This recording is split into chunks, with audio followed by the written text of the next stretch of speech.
ठीक है, हम प्रेरितों का किताब के बारे में हम सीखने वाले हैं। बाइबल में नया करार में मत्ती, मार्क, लूक, यूहन्ना, ये 4 बार प्रभु यीशु मसीह के बारे में लिखा। प्रभु यीशु मसीह दुनिया में कैसे जन्म हुआ है, प्रभु यीशु मसीह इस दुनिया में कैसे जिया है,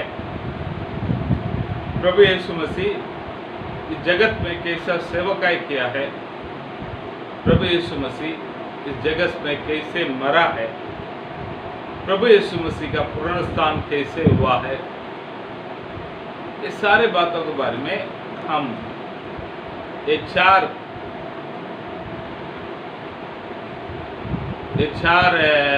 सुसमाचार का पुस्तक में हम पढ़ते हैं। प्रभु के बड़े दया से हम यूहन्ना के सुसमाचार के बारे में पिछले दिन अच्छी तरह से सीखने के प्रभु सहायता किया है। तो उसके बाद प्रभु के चेले लोग प्रभु का सेवा करना शुरुआत किया। इसके बारे में प्रभु के चेले लोग का सेवकाई के बारे में प्रेरितों का किताब में हम पढ़ते हैं। यीशु मसीह के इस प्रेरितों का सेवकाई के बारे में सब लोग एक कहानी को बोलते हैं। क्या कहानी मालूम है? यीशु मसीह इस दुनिया में आया तो जब दुनिया में जन्म हुआ तो पूरे स्वर्गीय सेना प्रभु की दंडवत किया है। घर घर हम वचनों का द्वारा हम सुनते हैं। कैसा है इब्रानी का पुस्तक में पत्रिका में पहले अध्याय में 6वां वचन में हम पढ़ते हैं। इब्रानियों में पहले अध्याय में 6वां वचन में हम पढ़ते हैं। और जब पहलोटे को जगत में फिर लाता है पहलोटों को जगत में फिर लाता है तो कहता है परमेश्वर के सब स्वर्गदूत उसे दंडवत करें। परमेश्वर के सब स्वर्गदूत उसके दंडवत करें। ये कौन कहता है? पिता परमेश्वर कहता है। ठीक है, जब हम देखते हैं लूका सुसमाचार में दूसरा अध्याय में इस घटना को हम यहाँ पर देखते हैं। पढ़िए लूका सुसमाचार में दूसरा अध्याय में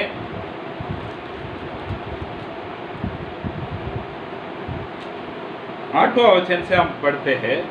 और उस देश में कितने गडरिये थे जो रात को मैदान में रहकर अपने झुंड का पहरा देते थे, और परमेश्वर का एक दूत उनके पास आ खड़ा हुआ और प्रभु का तेज उनके चारों ओर चमका और वे बहुत डर गए। तब स्वर्गदूत ने उनसे कहा, मत डरो, क्योंकि देखो मैं तुम्हें बड़ा आनंद का सुसमाचार सुनाता हूँ जो सब लोगों के लिए होगा, कि आज दाऊद के नगर में तुम्हारे लिए एक उद्धारकर्ता जन्मा है, और यही मसीह प्रभु है। और इसका तुम्हारे लिए यह पता है कि तुम 13वां वचन से बोलिए। तब एकाएक उस स्वर्गदूत के साथ स्वर्गदूतों का दल परमेश्वर की स्तुति करते हुए और यह कैसे दिखाई दिया। स्वर्गदूत के दल, बड़ा दल पृथ्वी में उतर कर आया है। सब लोग प्रभु का दंडवत किया है। ठीक है, तो बहुत बड़े खुशियों के साथ इस पृथ्वी में पिता परमेश्वर अपने एकलौता बेटा को भेजा है। बहुत बड़े एक एक्सपेक्टेशन था पूरे स्वर्ग में। तो मैं क्या विचार कर रहा हूँ, एक एक क्षण को, एक एक घड़ी को, एक एक सेकंड को सब ऊपर से नीचे देखते रहा। अब क्या हो रहा है, आगे क्या हो रहा है, आगे क्या होगा करके सब लोगों का नजर इस पृथ्वी में था। यीशु मसीह एक जगह पर बताता है, गेत्सेमने बगीचा में, मैंने अगर विनती किया तो कितने लेगियन से भी अधिक सेना को प्रभु यहाँ पर भेजता था। सब उधर देखता है, पिता परमेश्वर का चेहरा को देखता है, इस यीशु मसीह को देखता है, पिता परमेश्वर का चेहरा को देखता है, यीशु मसीह को चेहरा को देखता है। अब यीशु मसीह मर गया। मरने के बाद वो अपने पिता परमेश्वर के पास जा रहा है। जाकर एक महासभा इकट्ठा किया गया है। प्रभु वहां पर जाकर बता रहे, मैंने जाकर मेरे कामों को पूरा कर कर आ गया।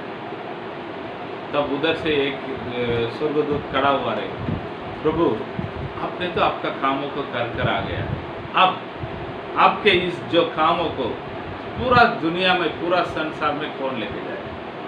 तब प्रभु ने बोला रहे, मैंने 11 लोगों को मैं वहाँ पर छोड़ कर आया, वो लोग अब इस कामों को आगे बढ़ेगा। तब दूसरा एक स्वर्गदूत ने आकर प्रभु से सवाल किया रहे, आपको जब पकड़ा गया तो एक तो नंगा भाग गया है, एक तो ऐसे भाग गया, एक तो वैसे भाग गया है, एक तो मैं आपको जानता ही नहीं करके शपथ खाने लगा, ये तो ऊपर आपको भरोसा है? जरूर उधर सवाल आया रहेगा। तब प्रभु ने बोला रहेगा, हाँ ये लोग करेंगे, ये लोग करेंगे, ये लोग मेरा जो कामों को आगे बढ़ाएंगे। तो प्रभु आप गेत्सेमने बगीचा में एक घंटा आपका साथ उन लोगों को बैठने के लिए आपने बोला था, एक घंटा भी वो लोग आपके लिए बैठने पाया है। वो लोग इतना काम करेगा करके आप भरोसा करता है? तो प्रभु बोलता, हाँ करेगा, मैं भरोसा करता हूँ। एक ने बोला रहेगा, प्रभु आपके विरोध में एक व्यक्ति ने कुछ बोला है कर आकाश से आपको उत्तरों कर बोला हुआ, ये 6 लोग आपका सेवकाई को करेंगे लगता है? तो प्रभु ने बोला हाँ करेंगे। उन लोग को सहायता, वो लोग अपने बल से तो कर नहीं पाएंगे, उनका सहायता के लिए पवित्र आत्मा को मैं पृथ्वी में भेजने वाला, वो जाकर इस संसार को प्रभु के मार्गों में आगे बढ़ाएगा, उन लोग को अपने शक्ति को देख कर आगे बढ़ाएगा कर उन्होंने बोला होगा। ठीक है, ऐसे एक कहानी है, कहानी ठीक है, शायद सच भी हुआ रहेगा। तो ये 6 लोगों पर पूरे स्वर्ग का नजर अभी बैठा है, क्योंकि इस उद्धार के, इस छुटकारा का योजना, इस छुटकारा का योजना कहां से शुरुआत हुआ है अगर हम बाइबल में पढ़ेंगे तो अब्राहम से शुरुआत होता है। छुटकारा का योजना कहां से शुरुआत होता है करके देखिएगा तो अब्राहम से शुरुआत होता है। अब्राहम बाबिलोन देश में था। बाबिलोन देश में रहने वाला अब्राहम को प्रभु बुलाया, उनके 75वां साल में प्रभु उनको बुलाया है। बुलाकर प्रभु बोलता है तो अपने देश को, अपने कुटुंब को, अपने सारे चीज़ों को छोड़कर मैं जो देश दिखाऊंगा उधर चला जा, मैं तुझे आशीष करूंगा, तेरे नाम को महान करूंगा, तुझे आशीष का मूल बनाऊंगा, तो बहुत बड़ा जाति बनेगा कर बोलता है।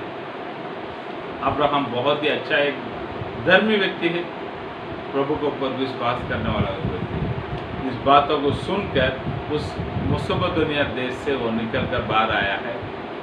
बाहर आकर प्रभु ने खानान देश में उसको लेकर आया, खानान देश में लेकर आया। लेकिन अब्राहम आकर उधर रहने के लिए बहुत समय हो गया, उधर आकर वो मिस्र देश में चला गया, उधर से इधर चला गया, ऐसे ही थोड़ा बहुत भटक रहा था। लेकिन एक समय में उस पर वो स्थान बैठना शुरुआत कर दिया, हाथ पैर रखना। वहाँ से बाबिलोन के बीच में से उसको अलग से उठाकर आगे लेके आया हुआ परमेश्वर यहाँ पर उनके नियमों को उनको सिखाया। किनके नियम है? स्वर्गीय नियमों को अब्राहम को प्रभु ने सिखाया। ये भी लोग उसके द्वारा तो एक बच्चे कैसे पैदा होना चाहिए, बच्चे पैदा होने के बाद क्या क्या करना चाहिए, उस बच्चे को क्या क्या माँ बाप लोग करना चाहिए, उसके कितनावा साल में शादी करना चाहिए, उसका शादी करने का तरीका कैसा रहना चाहिए, सब बातों को प्रभु ने अब्राहम को सिखाकर आगे बढ़ा। क्योंकि अब्राहम जो देश में थे, उस देश में उनको सिखाने वाला कोई नहीं। अगर मेसोपोटामिया में अब्राहम रहने के समय उसको बच्चा हुआ तो उसको मदद करने के लिए बहुत लोग आया रहेगा। बच्चा होने के बाद माँ क्या क्या करना चाहिए, माँ कैसा उसको क्या क्या चीज़ों को खाना चाहिए, उनका रहन सहन कैसा रहना चाहिए, वो बच्चे को बड़ा कैसा करना चाहिए, सिखाने के लिए घर पे बड़े लोग रहेगा। लेकिन अब अब्राहम का घर पे बड़े लोग कोई नहीं, तो हर चीज़ों में ये लोग प्रभु से प्रार्थना कर सलाह लेकर सब कुछ करते आ। तो एक संसार के बीच में से एक व्यक्ति को प्रभु अलग कर अपने स्वर्गीय चाल चलन को थोड़ा सिखाकर अब्राहम को प्रभु बाहर लेकर आ गया है। अभी अब्राहम बाहर आ गया है, संतान हो गया है, वो बढ़ने लगा। वो बड़ा हुआ संतान क्या हो रहा है, पहले के जैसे अभी भी वो लोग का जो अन्य जाति के बीच में थोड़ा संबंध था, लफड़ा था, तो उसको ठीक करने के लिए याकूब के समय में वहां से मिस्र से इसमें लेके जाता है। मिस्री देश में वो लोग जाने के पहले वहां पर एक व्यक्ति को प्रभु बेचकर उनके सब तैयारी कर अच्छे से अच्छे एक स्थान पर उन लोग को बिठाया गया है। मिस्त्री लोग इन लोगों को अलग करके रखा, क्योंकि मिस्त्री लोगों को भेड़ बकरी चराने वाला बोलेगा तो बहुत नीच लोग, भेड़ बकरी चराने वाला बोलेगा तो बहुत नीच जात का लोग। इसके लिए वो लोग ये लोग आज बाज में लिए हैं, उनके साथ संबंध हुआ ही नहीं, ये लोग अलग से रहा। तो वहाँ से प्रभु उनको छुड़ाकर लाल समुद्र को पार कर जंगल में आकर बिठाकर वो अपने आज्ञा को उनको दिया है मूसा का द्वारा। वापस मैं बताता हूँ, प्रभु ने एक व्यक्ति को पहले छुड़ाते हैं, तकलीफ से बाहर होने के बाद अपने आज्ञा को वहाँ पर उसको देता है। तो वहाँ से उन्होंने अपना आज्ञा को लेने के बाद, प्रभु के आज्ञा को लेने के बाद कानान देश में प्रवेश किया, प्रभु के आशीष में प्रवेश किया। ये बातों को हम अच्छी तरह से सीखता है। क्या है मालूम है, मिस्री देश से छुड़ाकर उनको बीच में रखकर अपने आज्ञा को सिखाया। जो कोई इस आज्ञा के अनुसार चलाया उनको कानान देश में प्रवेश करवाया। अभी ये लोग आकर एक देश इस रूप में आकर खड़ा हो गया, जिसका पहले एक अकेले इंसान था, वो एक परिवार बना है। मिस्र देश से निकलने के समय एक बड़े झुंड था, परदेशी का एक बड़े झुंड था। अभी कानान देश में आकर हमारे देश में, अपना इजराइल देश में वो लोग आकर बैठ गया। प्रभु ने जो देश उनको दूंगा कर दिया बोला है, उस देश में आकर बैठ गया। वहाँ पर तो प्रभु यीशु मसीह जन्म होने के लिए एक पवित्र जातियों का जरूरत था। इसके लिए उस यहूदी जाति को प्रभु ने पवित्र बनाया है, तो उनके द्वारा यीशु मसीह वहाँ पर जन्म हुआ है। जन्म होकर बाइबल में बताया गया यहूदी लोगों के द्वारा पूरा संसार में उद्धार होगा कर पढ़ी। यूहन्ना का सुसमाचार में 4 अध्याय में इस बातों को हम पढ़ते हैं। 4 में 22 को पढ़िए। तुम जिसे नहीं जानते उसकी आराधना करते हो और हम जिसे जानते हैं उसकी आराधना करते हैं, क्योंकि उद्धार यहूदियों में से है। क्योंकि उद्धार यहूदियों में से है, तो उसमें से प्रभु ने कुछ अपने लिए 12 चेला चुन लिया है, और उसके बाद प्रभु के चेले का झुंड बढ़ गया है, 70 हो गया है, उसके बाद 120 हो गया है, उसके बाद ऐसे फैलने लगा है। ठीक है, तो हम ये बातों को सीखते हैं। परमेश्वर यीशु मसीह ने उन चेले लोग को तैयार किया है, तैयार कर उनको बताया है मत्ती का सुसमाचार में 28वां अध्याय में 18 वचन से पढ़ी। यीशु ने उनके पास आकर कहा, स्वर्ग और पृथ्वी का सारा अधिकार मुझे दिया गया है। स्वर्ग और पृथ्वी का सारे अधिकार मुझे दिया गया है, इसीलिए तुम जाओ, इसलिए तुम जाओ, सब जातियों के लोगों को चेला बनाओ। सब जाति के लोगों को, वापस मैं बोलता हूँ, किसी एक जात का नहीं, सब जातियों का लोगों को चेले बनाओ और उन्हें पिता और पुत्र और पवित्र आत्मा के नाम से बपतिस्मा दो। उन्हें पिता, पुत्र और पवित्र आत्मा का नाम से बपतिस्मा दो और उन्हें सब बातें जो मैंने तुम्हें आज्ञा दी है, मैंने तुम्हें जो आज्ञा दिया उन सब बातों को मानना सीखो। और देखो, मैं जगत के अंत तक सदा तुम्हारे संग रहूंगा। और देखो, जगत के अंत सदा तुम्हारे लिए रहूंगा। हालेलुया। इस आज्ञा को देखकर भेज दिया है। इस आज्ञा को देखकर भेजने के बाद शुरुआत हो रहा है इस प्रेरितों का पुस्तक। हालेलुया। इस पुस्तक को कौन लिखा है कर हम देखेंगे तो पढ़िए प्रेरितों का किताब में पहले अध्याय में पहले वचन।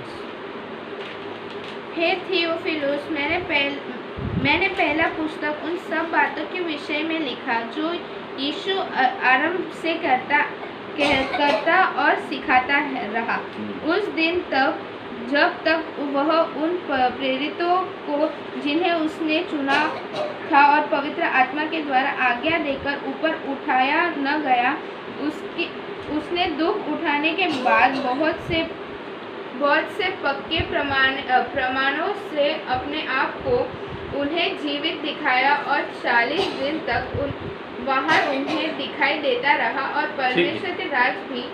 ठीक है, यहाँ पर हम देखते हैं सुसमाचार का पुस्तक प्रभु यीशु मसीह जी उठने के बाद 40 दिन इस दुनिया में थे। 40 दिन के बाद वो स्वर्ग में उठा लिया गया है। तब तक ये सुसमाचार का पुस्तक है। उसके बाद स्वर्ग में उठा लेने के बाद ये प्रेरितों का किताब शुरुआत हो रहा है। ये पुस्तक को कौन लिखा है कर देखिएगा तो लूका कौन है? लूका कौन है? इस सवाल को रखेगा तो आप लोग आंख बंद करके क्या बोलेगा? लूका एक डॉक्टर है। ठीक है, ये सही। और क्या है आप लोग बोल सकता है लूका के बारे में? यीशु मसीह का पुस्तक को लिखा गया है, जिसमें केवल लूक एक यहूदी नहीं, वो ग्रीक का है। लोग यहूदी व्यक्ति नहीं, लोग ग्रीक का है। उस लोग अंतियोकिया करके हम एक शहर के बारे में हम पौलुस का पत्रिका में पढ़ते हैं। अंतियोकिया वहाँ का है कर कुछ लोग बोलता है लोग के बारे में। अंतियोकिया शहर का है कर कुछ लोग के बारे में बोलते हैं। और लोग अच्छी तरह से पढ़ाई किया हुआ एक व्यक्ति। लोग के यीशु मसीह जब मर गया तो यीशु मसीह का डेथ सर्टिफिकेट दिया है ये लोग है कर बोलने वाला इतिहास के द्वारा हमें पता चलता है। यीशु मसीह का पूरा सेवकाई को उनके साथ साथ रहकर देखा हुआ एक व्यक्ति ये लोग है। तो उन दिनों में यीशु मसीह मरकर जी उठने के बाद प्रभु का सेवकाई बहुत बढ़ने लगा। तो लगभग 70 से ज़्यादा लोगों को बिठाया गया है यीशु मसीह के बारे में लिखने के लिए। हम यूहन्ना का सुसमाचार पढ़ने के समय एक बातों को सिखाया था। कितने लोगों को याद है, कितने लोग भूल गया है मुझे पता नहीं। एक बातों को मैंने तो सिखाया था। शास्त्री लोग, इन लोग का काम क्या है कर मैंने बताया था। ये लोग बाइबल को लिखने का काम करता था। आज के जैसे उन दिनों में एक प्रिंटिंग प्रेस नहीं था, आज के जैसे उन दिनों में जेरॉक्स मशीन नहीं था। तो ये प्रति निकाला तो उसको रखकर और बहुत लोगों को रखकर उसको ऐसे डिट्टो लिखाया जाता है। इन लोग का काम रेगुलरली कायम कुछ ग्रुप बैठकर करता था। तो यहूदी लोग ये सब लिखने में सब में आगे है। इसीलिए हम देखते हैं उत्पत्ति में और आदम से लेकर यीशु मसीह तक का पीढ़ी का हिसाब बराबर दिया गया। तो ये लोग सब ये सब बहुत ही अच्छी तरह से मेंटेन करता था। ठीक है, तो उसमें से 70 से ज्यादा लोग बैठकर यीशु मसीह के लाइफ के बारे में, जीवन के बारे में लिखा। तब थियोफिलोस बोले तो वो ग्रीक में रहने वाला बड़े एक डॉक्टर था। थियोफिलोस बोले तो कोई राजा नहीं, ग्रीक में रहने वाला बड़े डॉक्टर था। उनके साथ पढ़ाई किया हुआ लूका को बुलाकर पूछता है, ये लूका हम सुनते हैं, मेरे पास बहुत लोग आकर यीशु मसीह के बारे में बताते हैं, उनका पुस्तकों को देता है, मुझे भी उनको बारे में सुनकर बहुत अच्छा लगा, लेकिन मुझे अच्छी तरह से जो सच बात है बराबर उधर का देखकर मुझे एक लेटर लिखकर दे दो कर बोलता है। हम यूहन्ना का सुसमाचार में पहले अध्याय में पहले वचन में भी इस बातों को हम देख सकता है। देखिए,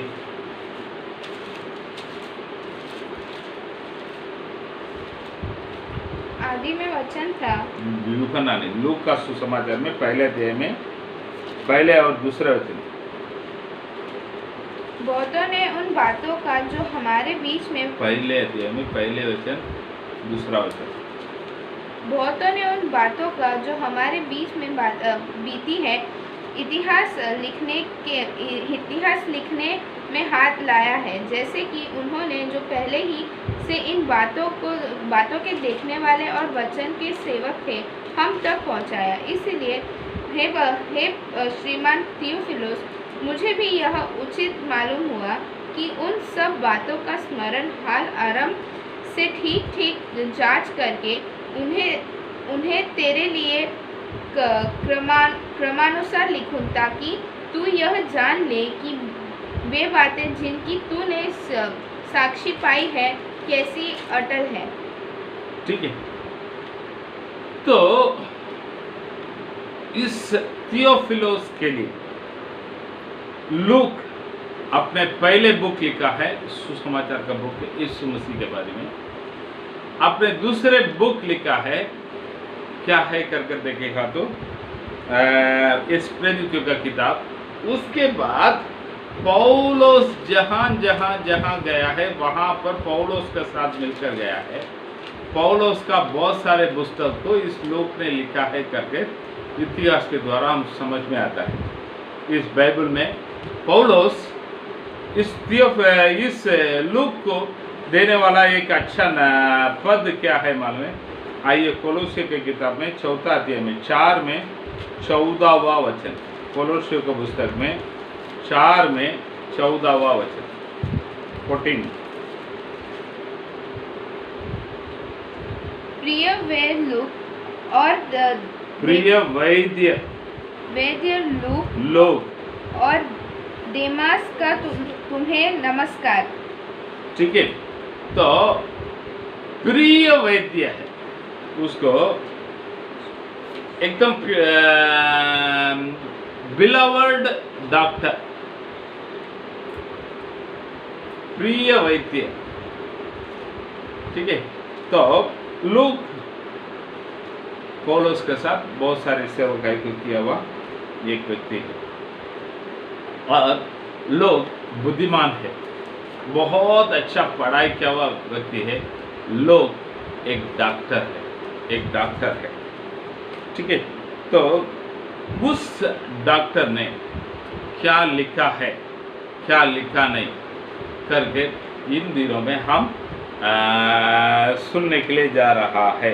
हालेलुया, हालेलुया, हम देखते हैं इसमें से ये बातों को केवल आज सीख कर बाकी कल से पहले अध्याय से हम इस स्टडी को हम चालू करेंगे। बाइबल में पढ़िए लूका सुसमाचार में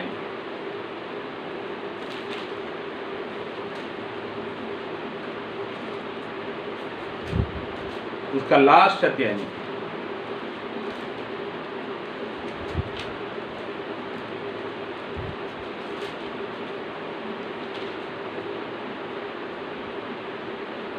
24वां अध्याय में 50 से पढ़ी।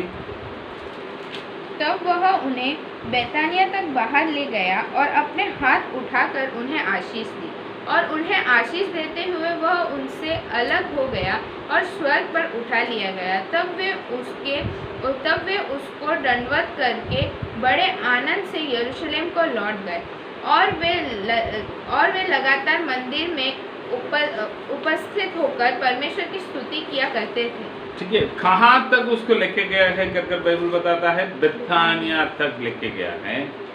लेके जाकर वहां से प्रभु स्वर्ग में उठा लिया गया है कर बाइबल बताता है। ठीक है, लेकिन यहाँ पर क्या बताता है,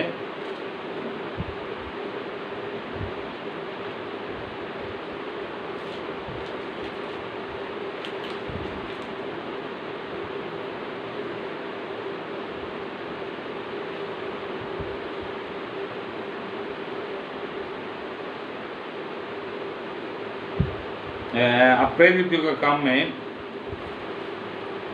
4 से पढ़ी पहले दिन।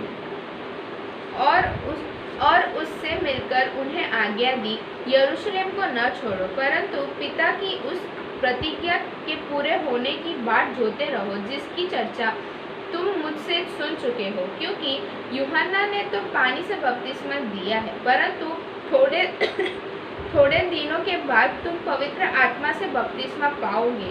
अतः उन्होंने इकट्ठा होकर उससे पूछा, हे प्रभु, क्या तुम इसी समय इस्राएल को राज्य फेर देगा?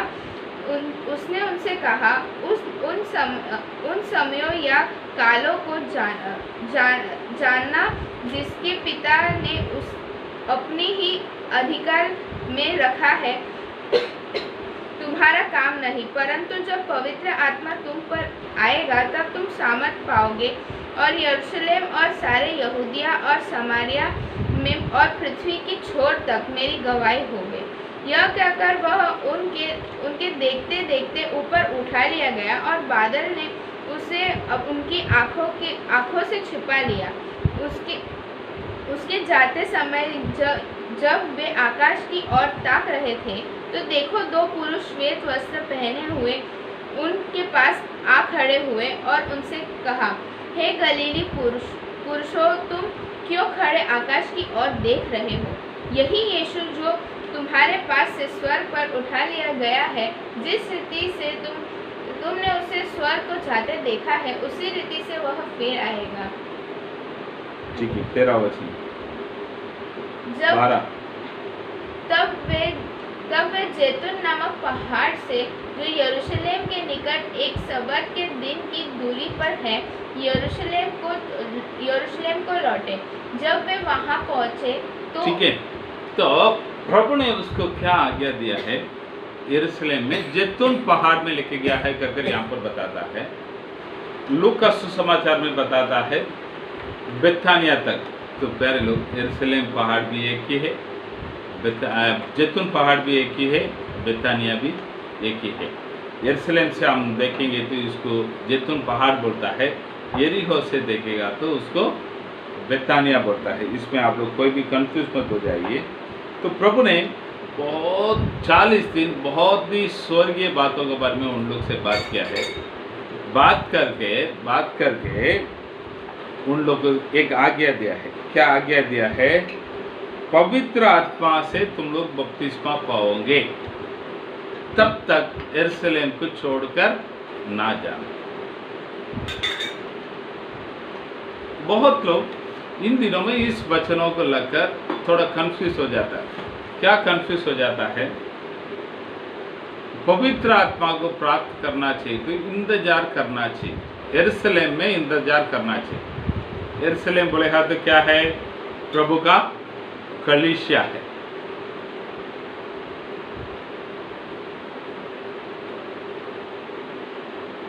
बाइबल में हम कई जगह पर इस बातों को देखते हैं। यरूशलेम परमेश्वर का कलीसिया का रूप में आते हैं बाइबल में। तो इस वचनों को रखकर बहुत लोग बोलने वाला क्या है, जो कोई प्रभु यीशु मसीह को स्वीकार किया है वो लोग इंतजार करना चाहिए पवित्र आत्मा प्राप्त करने के लिए। कहां पर आकर इंतजार करना चाहिए? यरूशलेम बोले हाँ तो कलीसिया में इंतजार करना चाहिए। पवित्र आत्मा प्राप्त करने तक वो बाहर जाकर सेवकाई नहीं करना चाहिए, बाहर जाकर कुछ करना चाहिए, ऐसा ऐसा बोलते हैं। फिर लोग हम कलीसिया में यूहन्ना का सुसमाचार में एक स्त्री के बारे में पढ़ते हैं, समरी स्त्री। वो क्या करती है? यीशु मसीह मेसिया है कर मालूम पड़ा तो दूसरा मिनट वो अपने पानी लेके आने के लिए लेके आया हुआ घड़े के उधर रख दिया है, रखकर गांव में भागती है, यीशु मसीह के पास लोगों को लेके आता है, वो अपने सेवकाई की शुरुआत कर दी। तो लेकिन यहाँ पर इस बातों को रखकर बहुत लोग बोलने वाला बात ये है, पवित्र आत्मा का बरावट नहीं मिलने तक आप लोग यरूशलेम छोड़कर मत जाओ, इंतजार करो। लेकिन उस समय क्या था मालूम है? यीशु मसीह स्वर्ग में जाने के पहले क्या बोला है? यूहन्ना के सुसमाचार में 16वां अध्याय में अपन पढ़ते हैं, मैं जाना तुम्हारे लिए अच्छा होगा, मैं जाकर तुम्हारे लिए एक सहायक को भेजूंगा, वो तुम्हारा साथ साथ रहकर तुम्हें पाप के बारे में, धार्मिकता के बारे में, न्याय के बारे में निरंतर करेगा और आकर तुझे सारे सत्य के बीच में तुझे लेके जाएगा करके प्रभु ने साफ साफ बता दिया। तो प्यारे लोग, पेंतेकोस्ते दिन आने जिस दिन आया ना, उस दिन प्रभु ने अपने पवित्र आत्मा को इस दुनिया में डाल दिया, पेंतेकोस्ते के दिन में। तो हम इस बातों को अभी ध्यान में रख लेने का है, पवित्र आत्मा स्वर्ग से आने के लिए हम इंतजार करने का नहीं, वो आ गया है। अभी पवित्र आत्मा किधर है बोलेगा तो इस दुनिया में है। तो पवित्र आत्मा हमको आज मिलना चाहिए तो क्या करना चाहिए? हम इंतजार नहीं करना चाहिए, कुछ बातों को हम ठीक करेगा तो वो मिल जाएगा। कुछ बातों को ठीक करेगा तो वो ऑटोमेटिकली हमें वो मिल जाएगा। प्रेरितों का किताब में 5वां अध्याय में 32वां वचन को पढ़िए।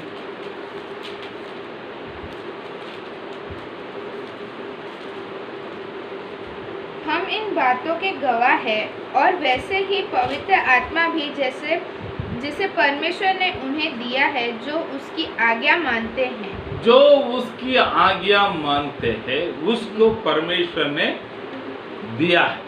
क्या दिया है? पवित्र आत्मा को देता है। पवित्र आत्मा किसके लिए है कर पहले हम देखेंगे तो पहले प्रभु के चेले लोग, प्रभु यीशु मसीह ही परमेश्वर कर जो कोई उसको स्वीकार करता है, पिता पुत्र पवित्र आत्मा का नाम से बपतिस्मा लेता है, उन लोगों के लिए पवित्र आत्मा है। और दूसरा, उनके आज्ञाओं को जो मानते हैं उसके लिए पवित्र आत्मा। तो पवित्र आत्मा हमें चाहिए तो हम क्या करना चाहिए? पहले प्रभु का चेले बनना चाहिए, दूसरे हम प्रभु की आज्ञा को मानना चाहिए, तीसरे एक बात है, हम लोग का सुसमाचार में 22वां अध्याय में हम पढ़ते हैं,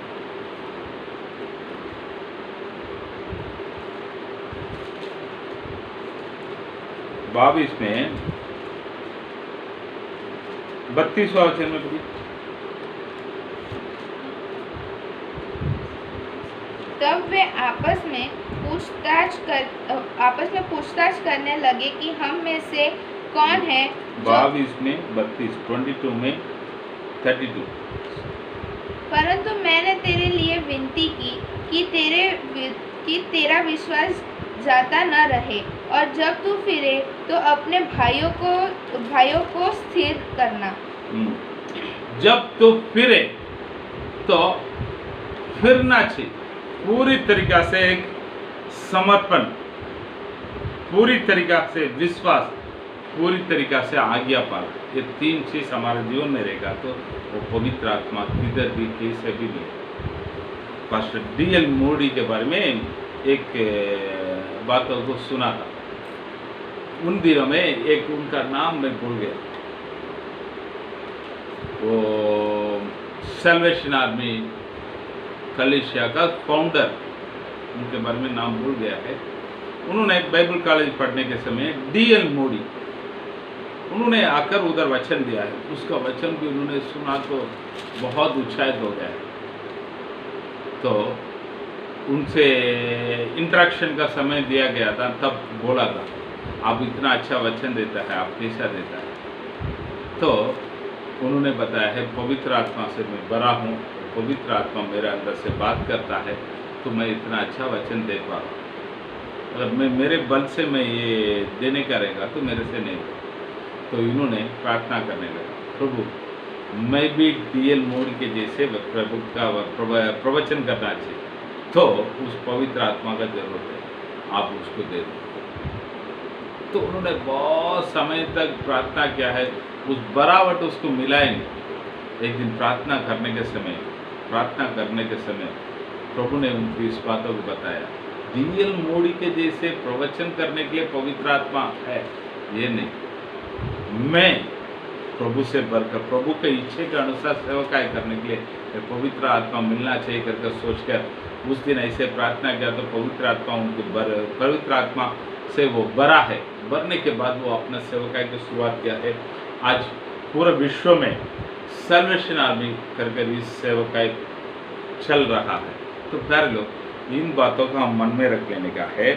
प्रभु ने प्रभु के चेले लोग को क्या बोला है, तुम जाकर यरूशलेम में इंतजार करो, पवित्र आत्मा आएगा, उसको प्राप्त करने के बाद तुम क्या करना चाहिए करके 8वां वचन में पढ़ता है।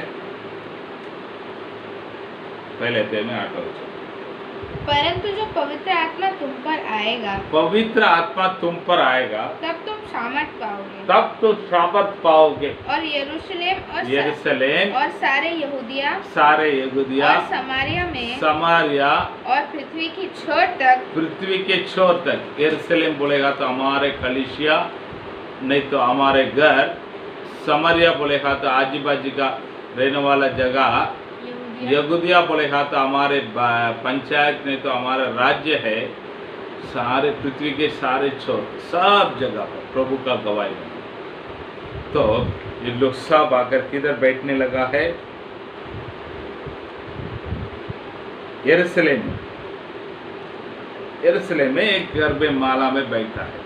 तो वहां पर इनके साथ साथ कौन कौन था, 13 वचन से पढ़िए।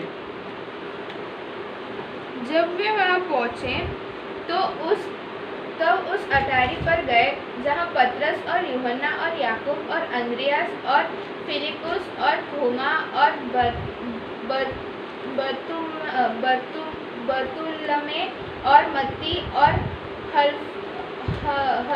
हलफई का पुत्र याकूब और शमौन जेलोतेस और याकूब का पुत्र यहूदा रहते थे। ये सब कई स्त्रियों और यीशु की माता मरियम और उसके भाइयों के साथ एक चित होकर प्रार्थना में लगे रहे। ठीक है, यहाँ पर प्रभु के 11 चेले, 12वां चेले यहूदास तो मर गया है, उसके 12 चेले प्रभु के सगा भाई लोग प्रभु को स्वीकार किया है, और उन लोग है प्रभु का माता मरियम है और कुछ बहन लोग, सब मिलकर वो लोग क्या करता है 14 वचन में, ये सब कई स्त्री और यीशु की माता मरियम और उसके भाई के साथ एक चित होकर प्रार्थना में लगे रहे। होकर एक मन होकर प्रार्थना में लगे रहे थे। तो उस दिनों में 15 वचन पढ़ो। उन्हीं दिनों में पतरस भाइयों के बीच में जो 15 जो 120 व्यक्ति के लगभग थे, 120 व्यक्ति के लगभग थे।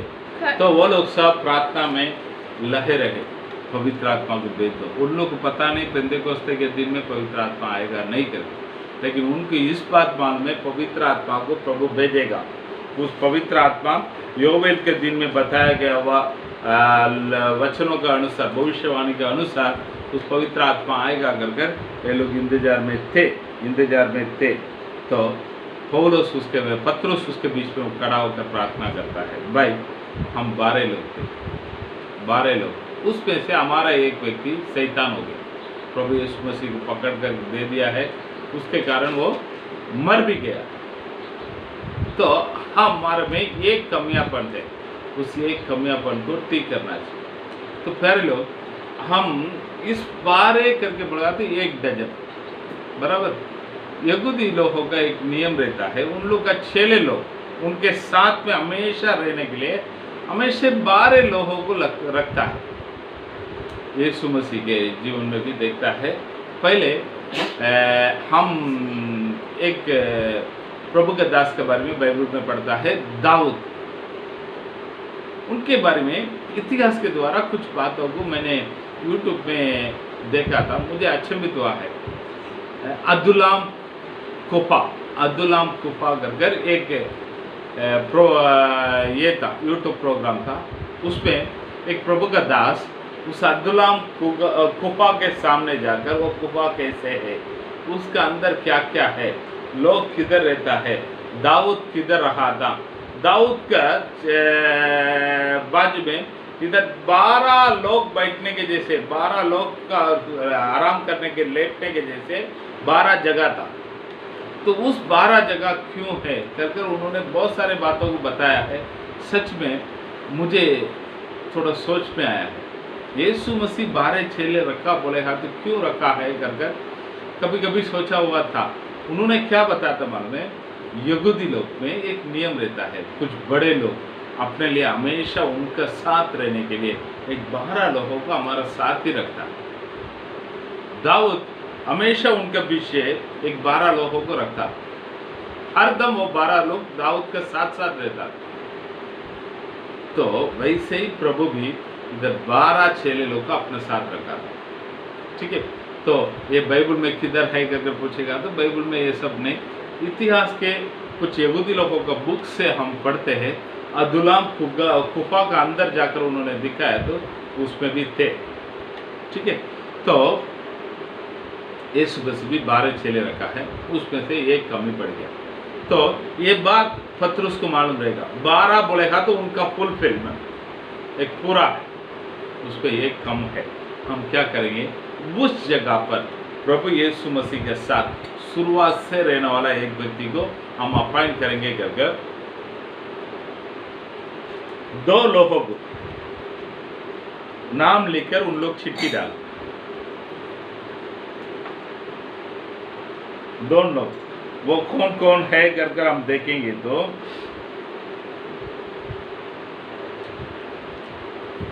23वां वचन में पढ़ता है, यूस्तु करके बोलने वाला बरसबा और यूसुफ ऐसे बोलने वाला मत्तियास।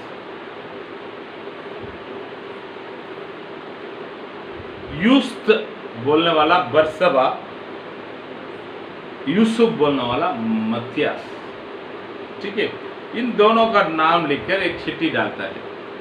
उसको चिट्ठी उठाया गया, उठाने के पहले वो लोग अच्छा प्रार्थना किया है, प्रार्थना करके 25वां वचन में देखता है, प्रार्थना कर उसमें से एक चिट्ठी को निकाला है। तो मत्तियास का नाम आया है, वो लोग मत्तियास को अपने 12 में एक को ले लिया। ठीक है, हम कलीसिया में कुछ प्राचीन लोगों को सेलेक्ट करने के समय में हमारा कई सारे जगह पर इलेक्शन रखता है, किधर किधर इलेक्शन में बहुत मारामारी होता है, बहुत कुछ लफड़ा होता है। प्यारे लोग, प्रभु का कलीसिया के अंदर इलेक्शन है क्या, सिलेक्शन बोलेगा तो सिलेक्शन ये अच्छा मतलब चुनाव रखने क्या है, क्या चुनने क्या है करके बोलेगा तो एक स्पेसिफिक व्यक्ति को नियुक्त करना है, उत्तम बात है। तो पहले पवित्र आत्मा नहीं था, इसके लिए वो लोग चिट्ठी डाला है। अभी पवित्र आत्मा है अगुवाई करने के लिए। हम प्रार्थना कर कर प्रभु जिसे अगुवाई करता है उसको हम सेलेक्ट करने का, इलेक्ट नहीं करने का। तो यहाँ पर ये लोग ने क्या करता है, मत्तियास को ले लिया। तो कर लो, इन लोग प्रभु इंतजार करने के लिए बोला है। तो पहले अध्याय में वो लोग इंतजार किया। इंतजार करने के समय क्या क्या क्या है, प्रार्थना किया है।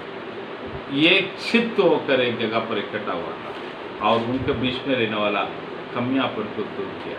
3 बातों को वापस में बताता हूँ। ये लोग इंतजार करने का समय में क्या क्या है, प्रार्थना किया है। एक चित्त होकर एक जगह पर सब लोग इकट्ठा हुआ। तीसरे है उनका कमियापन को दूर किया। हम दूसरा वचन में दूसरा अध्याय में पहले वचन में हम पढ़ते हैं पवित्र आत्मा उदम करता है। तो आज हम पवित्र आत्मा कभी आएगा भरोसा नहीं करके इंतजार करने का जरूरत नहीं। आप अच्छा प्रार्थना करो, एक मन होकर, एक चित्त होकर प्रभु की उपस्थिति में कलीसिया का साथ बैठो। तीसरा है आपके जीवन में रहने वाला कमियापन को दूर करो। नहीं तो आप लोग समझने के जैसा बोलने का तो 100% विश्वास करो, 100% समर्पण करो, 100% आज्ञा पालन करो। प्रभु का आत्मा आपका जीवन में उतर कर आएगा। तो प्यारे लोग, ये इंट्रोडक्शन के साथ दूसरा अध्याय से कलीसिया का एक्टिविटीज चालू होता है। वो क्या है कर कल से देखेंगे। हम प्रार्थना करके समाप्त करेंगे।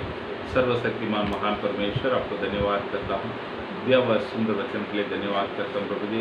प्रभु हालेलुया, आप महान है प्रभु। हालेलुया, सुना हुआ सभी का आशीष कीजिएगा और आने वाला दिनों में लोग मन लगाकर इस वचनों के ऊपर अपना ध्यान लगाने के लिए एक सिद्ध होकर बैठने के लिए सहायता कीजिए, आशीष कीजिए। तेरा परमेश्वर यीशु मसीह के नाम से मानते अच्छे पिता, आमीन। सबको जय मसीह।